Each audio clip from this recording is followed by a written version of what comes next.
Hello students, online class में आपको स्वागत है। आज हम पढ़ेंगे क्लास 10 सब्जेक्ट मैथ्स, जिसमें हम अध्याय 5 तक पढ़ लिए थे। आज हम पढ़ेंगे अध्याय 6 जिसका नाम है निर्देशांक ज्यामिति। ठीक है, और इसका हम प्रश्नावली 1 देखेंगे। ठीक है, तो निर्देशांक ज्यामिति क्या होता है? तो निर्देशांक ज्यामिति वह ज्यामिति है जिन्हें हम निर्देश चिन्हों के द्वारा व्यक्त करते हैं। ठीक है, जिन्हें हम निर्देश चिन्हों के द्वारा बनाते हैं या क्या करते हैं, व्यक्त करते हैं। ठीक है, जिन्हें हम निर्देश चिन्हों के द्वारा क्या करते हैं, व्यक्त करते हैं या निर्देश चिन्हों के द्वारा बनाते हैं, वैसे ज्यामिति को निर्देशांक ज्यामिति कहा जाता है।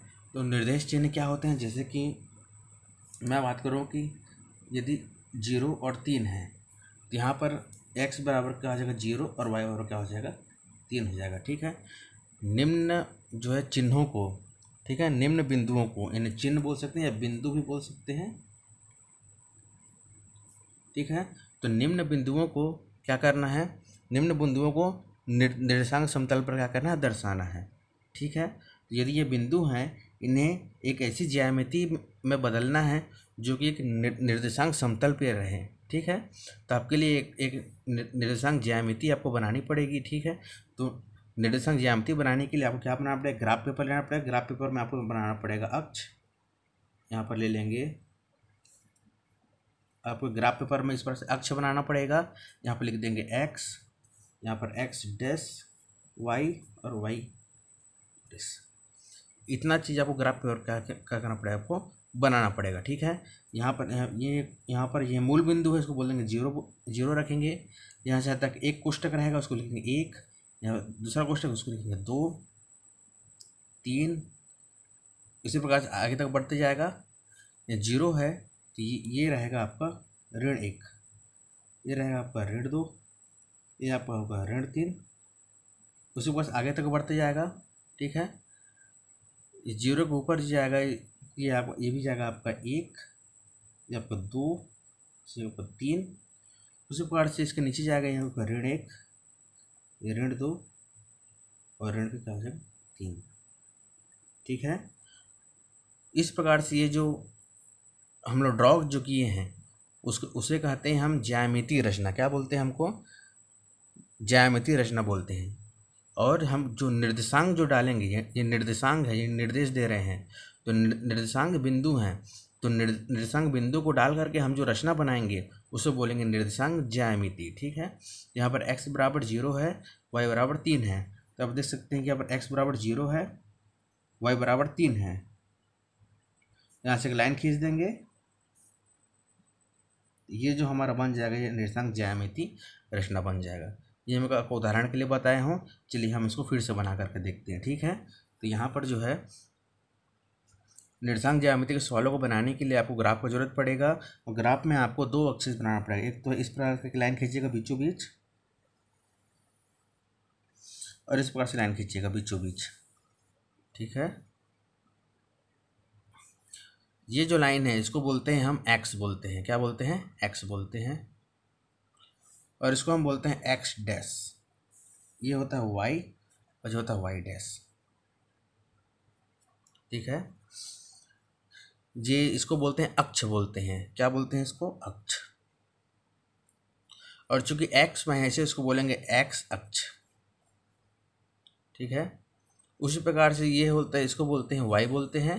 ये पूरी y कहलाती है। ठीक है, क्या कहलाते हैं, y। और चूंकि ये y में है इसलिए इसको बोलते हैं y अक्ष बोलते हैं, y अक्ष बोलते हैं। ठीक है, अब आप यहाँ पर देख सकते हैं, यहाँ पर x डैश लिखा हुआ है। इसका मतलब यह है कि ये मूल बिंदु है, इसको बोलते हैं मूल बिंदु। क्या बोलते हैं इसको, मूल बिंदु कहा जाता है, इसको मूल बिंदु कहा जाता है। ठीक है, अब याद रखिएगा कि इस मूल बिंदु के दाईं ओर यदि जाएंगे तो हमको धनात्मक संख्याएं मिलेंगी, और इस मूल बिंदु को बाईं ओर जाएंगे तो हमें क्या संख्या मिलेंगी, ऋणात्मक संख्याएं मिलेंगी। इसने ऋणात्मक संख्याओं को दर्शाने के लिए यहाँ पर डैश लगा देते हैं। उसी प्रकार से इस मूल बिंदु के ऊपर जाएंगे y अक्ष की ओर तो हमको धनात्मक संख्याएं बढ़ते क्रम में मिलेंगी, और इस मूल बिंदु के नीचे जाएंगे तो हमको ऋणात्मक संख्या बढ़ते क्रम में क्या होंगी, मिलेंगी, इसलिए यहाँ पर वाई डैश लिखा हुआ है। तो ऋण संख्या को दर्शाने के लिए डैश का प्रयोग करते हैं और धन संख्या को दर्शाने के लिए डैश नहीं लगाते हैं। ठीक है, मूल बिंदु है, इसका मान 0 होता है। ठीक है, यहाँ से तक ग्राफ पेपर में आपको एक बड़ा कोष्टक मिलेगा, उसको आप 1 मान लेंगे, फिर यहाँ पर मिलेगा इसको मान लेंगे 2, फिर इसको मान लेंगे 3, फिर हो जाएगा 4। उसी प्रकार से आपको क्रमशः आगे बढ़ते जाना है, 5 6 7 8 आगे तक आपको बढ़ते जाना है। उसी प्रकार से मैं आपको बताया कि यहाँ पर आपको ऋण संख्याएँ मिलेंगी। तो ये 0 है तो यहाँ पर आपको ऋण 1 आ जाएगा, यहाँ पर क्या आ जाएगा आपका ऋण का 1, ये आपका आ जाएगा ऋण का 2, ये आपका आ जाएगा ऋण का 3, ये आपका आ जाएगा ऋण क्या आ जाएगा 4 आ जाएगा। ठीक है, एक्स डैश में आपको ऋण क्या आ जाएगा 4 आ जाएगा। ये ऋण वाली संख्या हो गई। उसी प्रकार से आपको 0 से ऊपर जाएंगे धन वाली संख्या मिलेंगे वाई के लिए। तो 0 है, यहाँ पर क्या आ जाएगा आपका 1 आ जाएगा, ये आपका आ जाएगा यहाँ पर 2, ये 3 और ये 4, क्रमशः 5 6 7 8 बढ़ते जाएंगे। उसी प्रकार से यहाँ पर y के लिए ऋण वाली संख्याएं आ जाएगी।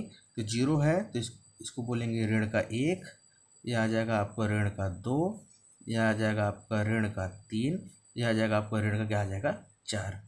उसी प्रकार से ऋण 5 ऋण 6 ऋण 7 8 ऐसे क्रमशः संख्या भी बढ़ते जाएंगे। ठीक है, तो यहाँ पर देख सकते हैं कि 0 मूल बिंदु है, मूल बिंदु के दाईं ओर जाएंगे तो आपको धनात्मक संख्या मिलेंगी, है ना, और मूल बिंदु के ऊपर जाएंगे तो आपको क्या मिलेंगी धनात्मक संख्या है, और मूल बिंदु के बाईं ओर जाएंगे तो ऋणात्मक संख्या है, और मूल बिंदु के नीचे जाएंगे तो क्या मिलेंगी आपको ऋणात्मक संख्याएं मिलेंगी।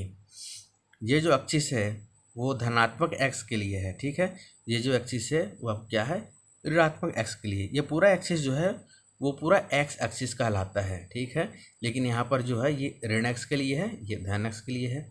उसी प्रकार से ये पूरा अक्ष जो है ये वाई अक्ष कहलाता है, लेकिन 0 से ऊपर जो है वो y के लिए है और 0 से नीचे ऋण y के लिए है। ठीक है, इस ज्यामिति में आपको 4 चतुर्थांश मिलेंगे, 1 2 3 4 चतुर्थांश मिलेंगे। ठीक है, 1 2 3 4 आपको नंबरिंग भी इसी प्रकार से करना है, 1 2 3 और 4। तो इसको ये 1 नंबर चतुर्थांश को बोलेंगे प्रथम चतुर्थांश। क्या बोलेंगे इसको प्रथम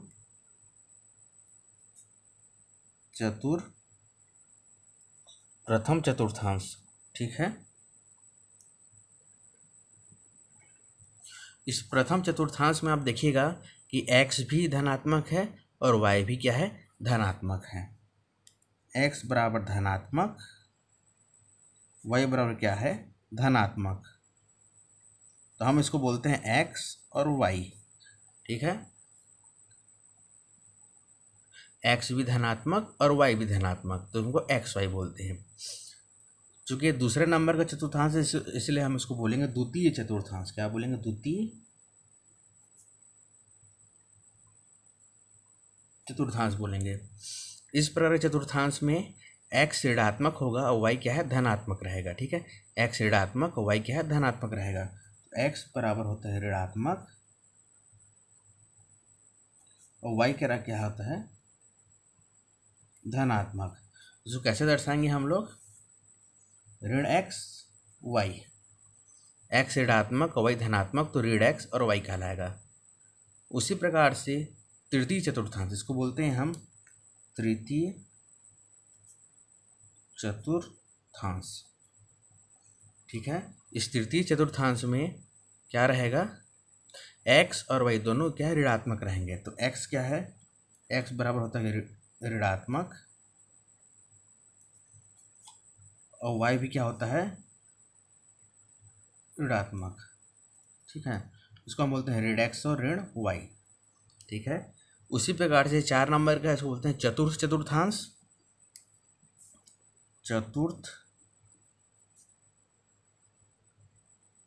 चतुर्थांश कहा जाता है इसको।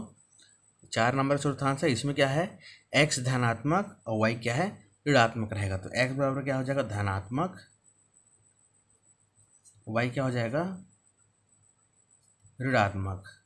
इसको कैसे दर्शाएंगे, एक्स ऋण का वाई, एक्स धनात्मक वाई क्या है ऋणात्मक, एक्स ऋण का वाई कहलाएगा। ठीक है, तो अब देखते हैं यहाँ पर एक चीज़ याद रखिएगा, जो भी संख्या आएंगी वो पहले एक्स में आएंगी फिर वाई में आएंगी।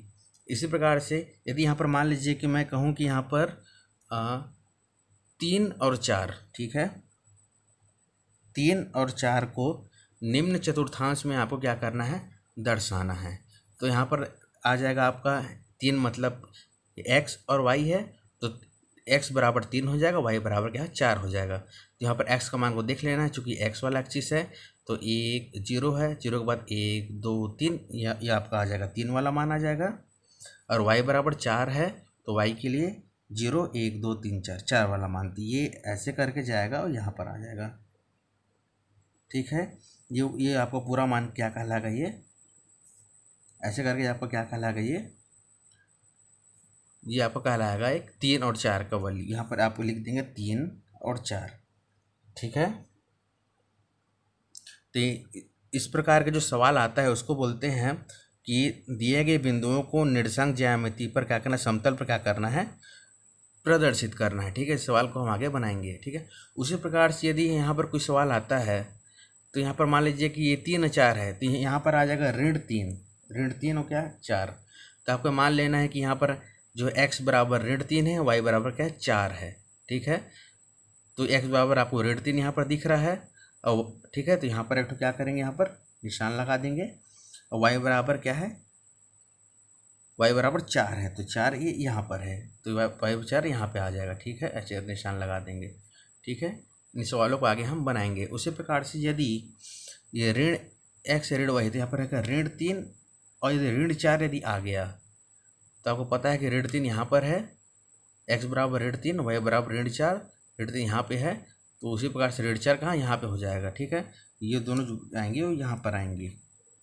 उसी प्रकार से यदि यहाँ पर यदि सवाल आ गया तो x3 और ऋण 4, तो x बराबर 3 है, y बराबर ऋण 4 है, तो x बराबर 3 यहाँ पे आ गया और y बराबर ऋण 4 जो यहाँ पे आ जाएगा, तो दोनों आकर के यहाँ पर एक क्या बनेंगे, एक रचना बनाएंगे। ठीक है, तो इस प्रकार से कोई भी संख्याएं आपको दी हों, कोई भी 2 बिंदुओं आपको दिया गया हो, उन बिंदुओं को आप ज्यामितीय रचना में आप क्या कर सकते हैं, समतल में आप प्रदर्शित कर सकते हैं। ठीक है, और आप यह बता सकते हैं वो कौन से चतुर्थांश में है। जैसे कि मैं आपको बताया बिंदु 3 और 4, इनको यहाँ पर दर्शा करके आप बता सकते हैं कि ये प्रथम चतुर्थांश में है। ऋण 3 और 4 को दर्शा करके आप बता सकते हैं कि द्वितीय चतुर्थांश में है। ऋण 3 और ऋण 4 यदि आता है तो आप बता सकते हैं कि तृतीय चतुर्थांश में है, और 3 और ऋण 4 आता है तो आप बता सकते हैं चतुर्थ चतुर्थांश में। ठीक है, इस प्रकार से किसी भी दिए गए बिंदुओं को आप दर्शा करके आप चतुर्थांश के बारे में बता सकते हैं। तो इस प्रकार प्रश्नावली 1 का पहला सवाल देखते हैं। प्रश्नावली 1 का पहला सवाल है, नीचे कुछ बिंदुओं के निर्देशांक दिए गए हैं। ठीक है, निर्देशांक दिए गए हैं 3 4 ऋण 5 6 ऋण 2 ऋण 1 और 2.5 और ऋण 7। ठीक है, उन्हें निर्देशांक समतल पर प्रदर्शित करके, निर्देशांक समतल के जैसे कि हम एक्सिस बनाए थे एक्स अक्ष वाई अक्ष, उसे कहते हैं निर्देशांक समतल, तो उन्हें निर्देशांक समतल पर प्रदर्शित कर बताइए कि वह बिंदु किस चतुर्थांश में है। तो हमको बताना है कि प्रथम में है, द्वितीय में, तृतीय में है, चतुर्थ में है। ठीक है, तो सबसे पहले है हम एक ग्राफ पेपर लेंगे और ग्राफ पेपर में हम जो है इस प्रकार से 2 अक्ष बनाएंगे, एक लाइन खींचेंगे सीधा, है ना, इसको बोलते हैं ऊर्ध्वाधर। ठीक है, क्या बोलते हैं इसको, ऊर्ध्वाधर बोलते हैं, और इसको बोलते हैं क्षैतिज बोलते हैं।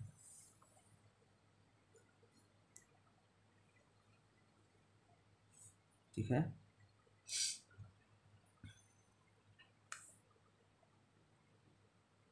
ठीक है, इस प्रकार से हम 2 लाइन खींचते हैं, एक इस प्रकार से और एक इस प्रकार से। ठीक है, ये हो जाएगा आपका एक्स अक्ष, ये हो जाएगा एक्स डैश, ये हो जाएगा वाई अक्ष, तो वाई डैश। ठीक है, इस प्रकार से ग्राफ पेपर पर हम ऐसा एक्सिस बना लेंगे। ये मूल बिंदु कहलाता है, ये हमेशा शून्य ही रहेगा। ठीक है, अब देखते हैं यहाँ पर लिख लेते हैं, यहाँ पर 1 2 3 4 5 6 7। चूँकि अधिकतम 7 या ऋण 7 तक है तो हम अधिकतम 7 तक लिख लेते हैं। इतना में हमारा जो है ये कंप्लीट हो जाएगा। ठीक है, जिस प्रकार से धनात्मक उस प्रकार से ऋणात्मक भी होगा। ये हो जाएगा ऋण 1, ऋण 2, ऋण 3, ऋण 4, ऋण 5, ऋण 6, क्या हो जाएगा आपका ऋण 7 हो जाएगा। ठीक है, उसी प्रकार से ऊपर धन की तरफ बढ़ेंगे। यह आपका आ जाएगा धन का 1, धन का 2, धन का 3, धन का 4, धन का 5, धन का 6, क्या आ जाएगा धन का 7। उसी प्रकार से हम नीचे भी बढ़ेंगे ऋणात्मक के लिए।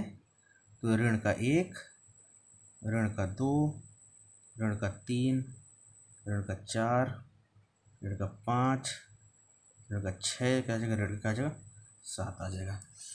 इस प्रकार से हम ग्राफ पेपर पहले हम बना लेते हैं। ठीक है, अब सवाल पढ़ते हैं। नीचे कुछ बिंदुओं के निर्देशांक दिए गए हैं।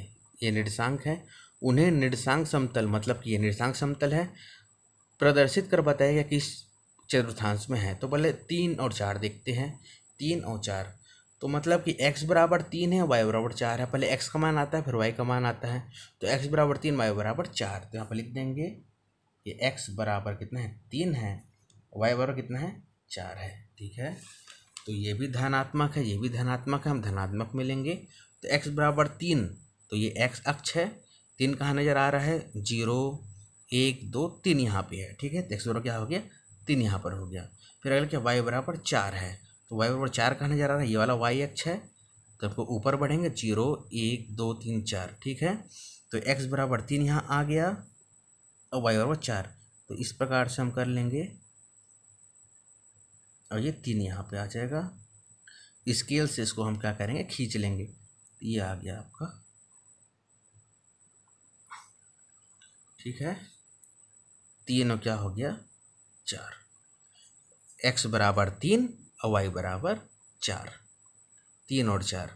तो ये किस चतुर्थांश में है, तो ये प्रथम चतुर्थांश आता है, इसलिए इसको लिख देंगे प्रथम चतुर्थांश। हाँ, ये इसको यहाँ पर लिख देंगे कि ये कौन से चतुर्थांश में है, तो ये लिख देंगे प्रथम चतुर्थांश। ठीक है, उसी प्रकार से ऋण 5 और 6, तो x बराबर ऋण 5 है और y बराबर कितना है ऋण 6 है। ठीक है, इसको हम देख लेते हैं। x बराबर ऋण 5 है, तो x की अक्ष ये है, लेकिन ऋण वाली संख्या इधर आती है, तो ये ऋण 5 हो गया। और y बराबर ऋण 6 है, तो ये y वाला अक्ष ये है, लेकिन हम ऋण वाली वैल्यू नीचे आती है, तो ये ऋण 6 हो गया। ठीक है, तो ऋण 6 इधर, ये ऋण 5 तो यहाँ पर बनेगा। ठीक है जी, हो गया।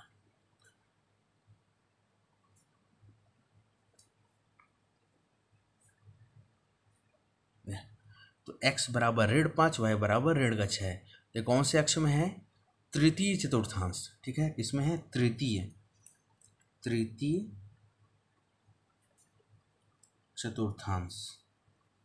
तो यहाँ पर हम लिख देंगे कि कौन से चतुर्थांश में तृतीय चतुर्थांश। ठीक है, उसी प्रकार से ऋण 2 और ऋण 1, ऋण 2 और ऋण 1। तो हम जानते हैं कि ऋण 2 है मतलब x का वैल्यू है और ये y की वैल्यू है। x बराबर ऋण 2, y बराबर क्या हो गया ऋण का 1। तो x के अक्ष कहाँ पर यहाँ पर है और ऋण 2 कहाँ पर है, ये यहाँ पर है। तो x बराबर ऋण 2 और y बराबर क्या होता है ऋण 1, है ना, ऋण 1। तो x बराबर ऋण 2 और y बराबर क्या है ऋण 1, ये है। ठीक है, तो ये ऋण 2 और ऋण 1 यहाँ पे होगा। ये भी कौन से चतुर्थांश में आ गया आपका तृतीय में आ गया। इसको भी लिख देंगे तृतीय चतुर्थांश। ठीक है, अब आता है 2.5 और ऋण 7। तो मतलब x बराबर होता है 2.5 और y बराबर होता है ऋण का 7। ठीक है, तो 2.5 कहाँ पे आएगा, 2.5 2 से बड़ा होगा या 3 से छोटा होगा। तो 2 यहाँ पे है, तो 2 और 3 के बीच में क्या आ जाएगा, यहाँ पर 2 दशमलव क्या आ जाएगा 5 आ जाएगा। ठीक है, तो x बराबर 2.5 आ गया है और y बराबर ऋण 7। तो y बराबर ऋण 7 है तो ऋणात्मक संख्या नीचे आती है तो ऋण 7 आ जाएगा। तो ये देखिए 2.5 इधर आ गया और ऋण 7 इधर आ गया, तो बीच में यहाँ पर ये बन जाएगा। आपको स्केल लेकर के इसको क्या करना है, ऐसे करके आपको मिला देना है। ठीक है, जी यहाँ पे ये क्या होगा, बनेगा। ठीक है, ये ऋण 7 आ जाएगा, 2.5 और ऋण का क्या आ गया, 7 आ गया। तो ये कौन से चतुर्थांश में है, प्रथम द्वितीय तृतीय चतुर्थ में है। तो यहाँ पर लिख देंगे हम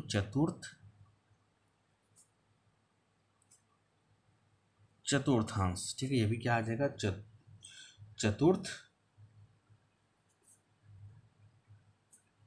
चतुर्थांश में आ जाएगा। ठीक है, इस प्रकार से आपको कोई भी संख्याएं, कोई भी आपको बिंदु दिए गए हों, उन बिंदुओं को आप जो है निर्देशांक ज्यामिति में, ठीक है, ग्राफ पेपर में आप दर्शा करके आप बता सकते हैं कि वो प्रथम में है कि द्वितीय में है कि तृतीय में है कि चतुर्थांश में स्थित है। ठीक है, इस प्रकार से आपके 4 प्रश्न दिए गए हैं। प्रश्न क्रमांक 1 में चारों प्रश्न आपके हो गए हैं, इसको अच्छे से प्रैक्टिस कर लीजिएगा। ठीक है, इस प्रकार से आपका जो है प्रश्न क्रमांक 2 देखते हैं। निम्नलिखित बिंदुओं के निर्देशांक के आधार पर बताइए कि बिंदु किस अक्ष पर स्थित है। ठीक है, इसको देखते हैं अगला क्वेश्चन। तो इस प्रकार से आपको अगला क्वेश्चन आता है, प्रश्न क्रमांक 2 है, निम्नलिखित बिंदुओं के निर्देशांक के आधार पर बताइए कि बिंदु किस अक्ष पर स्थित है। ये बिंदु दिए गए हैं, इसके आधार पर बताना है कि बिंदु किस अक्ष पर स्थित है, कि x अक्ष पर है कि y अक्ष पर है। दो ही अक्ष होते हैं, या x और y, कि x अक्ष पर स्थित है कि y अक्ष पर स्थित है। इसको आप क्या करना, बताना है। तो इसके लिए आपको ग्राफ पेपर पर इस प्रकार से जो है ज्यामिति बनानी है। ये आपका 0 मूल बिंदु है। ठीक है, 0 से लेकर के 1 2 3 4 5 6 से लेकर के जहाँ तक आप लिख सकते हैं, यहाँ x एक्सिस कहलाती है। इसी प्रकार से माइनस में 0 से ऋण 1 ऋण 2 ऋण 3 से लेकर के आगे लिख सकते हैं। उस ऊपर से y अक्ष है, तो y अक्ष में जो है 0 से ऊपर जो धनात्मक संख्याएं होती हैं, तो 1 2 3 4 से लेकर के पूरा धनात्मक संख्या है। उसी प्रकार से y अक्ष में 0 से नीचे ऋणात्मक संख्या होती है, तो क्या है, ऋणात्मक संख्या है।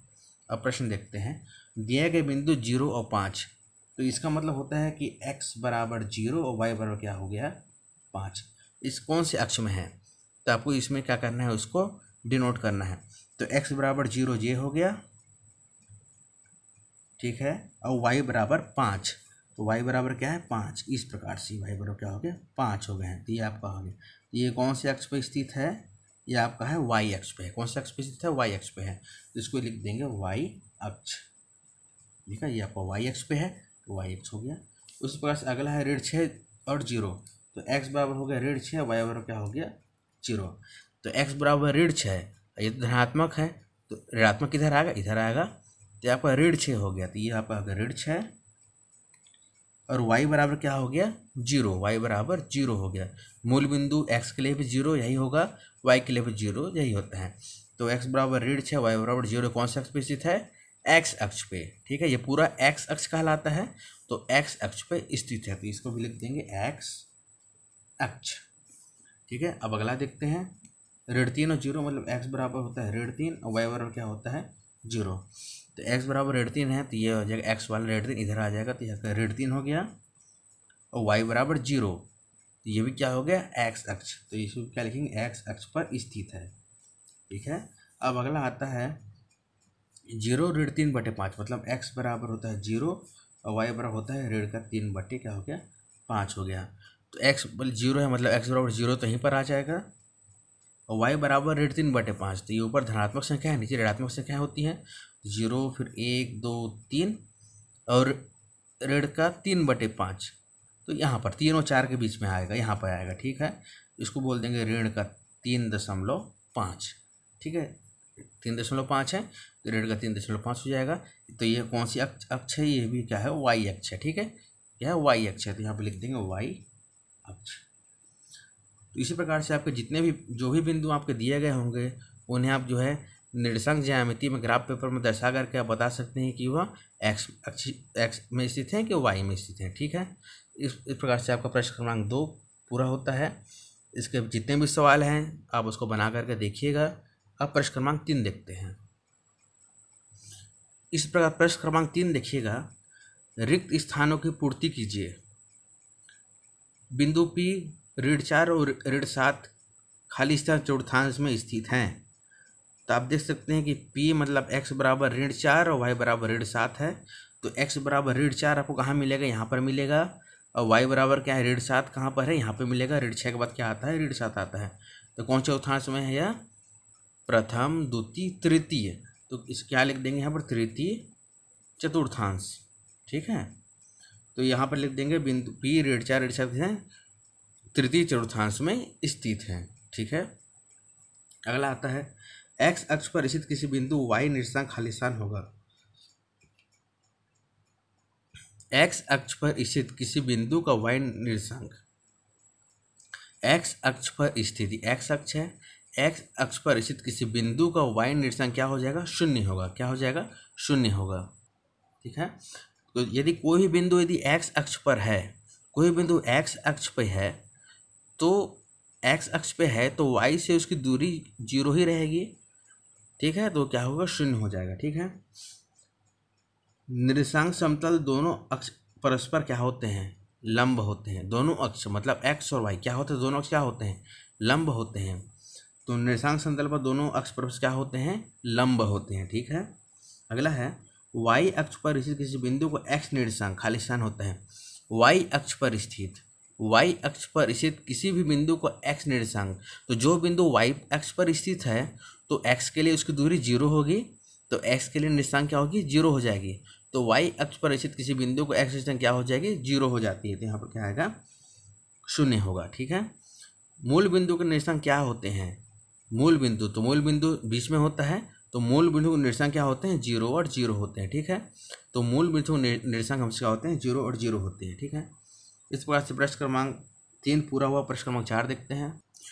प्रश्न क्रमांक 4 है, आलेख 5 में प्रदर्शित बिंदुओं के स्थितियों का अवलोकन कर निम्नलिखित निर्देशों के अनुसार कार्य कीजिए। ठीक है, इसको देखते हैं। इस प्रकार से एक ग्राफ दिया गया है। ऐसे बिंदुओं को लिखिए जो x निर्देशांक के समान है, ऐसे बिंदुओं को लिखिए जिनका y निर्देशांक समान है, ऐसे बिंदुओं को लिखिए जिनके x निर्देशांक y निर्देशांक समान है। ठीक है, तो पहला देखते हैं, ऐसे बिंदुओं को लिखिए जिनके x निर्देशांक समान है। अब x निर्देशांक समान है, उसको कैसे देखेंगे, इसको पहला क्वेश्चन है, ऐसे बिंदुओं को लिखिए जिनके x निर्देशांक समान है। x निर्देशांक समान है, समान के मतलब x से क्या है, दूरी समान है। तो अपन यहाँ पर देख सकते हैं कि ये b हो जाएगा, d हो जाएगा और p हो जाएगा। ठीक है, b x निर्देशांक मतलब x से दूरी समान है, तो ये वाली x का निर्देशांक हो जाएगा, तो b हो जाएगा, उसी में हो जाएगा d हो जाएगा, और उतने ही दूर पे क्या हो जाएगा, यहाँ से p हो जाएगा। ठीक है, अब इसके इधर देखते हैं कि एक हो जाएगा आपका g हो जाएगा, दूसरा हो जाएगा r हो जाएगा। ठीक है, यहाँ से आपको दूरी नापनी है। ठीक है, ऐसे बिंदु को लिखिए जिनका y निर्देशांक समान है, y निर्देशांक समान है, तो अब क्या हो जाएगा आपका, y निर्देशांक के लिए आपका हो जाएगा b हो जाएगा, यहाँ से आपको दूरी नापनी है, y के लिए यहाँ से दूरी नापनी है। तो y के लिए यहाँ से आपका b सेम दूरी पे है, और यहाँ से आपको क्या है, e सेम दूरी पे है, तो b और क्या हो गया है, e हो गया है। उसी प्रकार से अब क्या करना है, g और c, g भी सेम दूरी पे है और c भी सेम दूरी पे है, तो g और c हो गया। वो उसी प्रकार से अब क्या करना है, q और p दोनों सेम दूरी पे है। उसी प्रकार से r और s, यहाँ से r और यहाँ से s भी क्या है, सेम दूरी पे है। ठीक है, ऐसे बिंदु को लिखिए जिनके x निर्देशांक और y निर्देशांक समान है। समान क्या है, ऋण 2 और ऋण 2, x भी ऋण 2 y भी ऋण 2 समान है। ऋण 5 x भी ऋण 5 y भी ऋण 5 समान है। 3 और 3 x भी 3 y भी 3 समान है। और और ये 5 और 5 x भी 5 y 5 समान है, मतलब q r d और c क्या सब आपस में समान है। तो इस प्रकार से आपका अध्याय 6 का प्रश्नावली 1 जो है वो कंप्लीट होता है। इसके सभी सवालों को अच्छे से करके देखिए, और जितने भी सवाल समझाया गया है वो ग्राफ पेपर पर अच्छे से बना करके देखिए। जो समझ में नहीं आता है तो आप मुझे गूगल क्लासरूम में पूछिएगा। अगले वीडियो में हम प्रश्नावली 2 देखेंगे। धन्यवाद।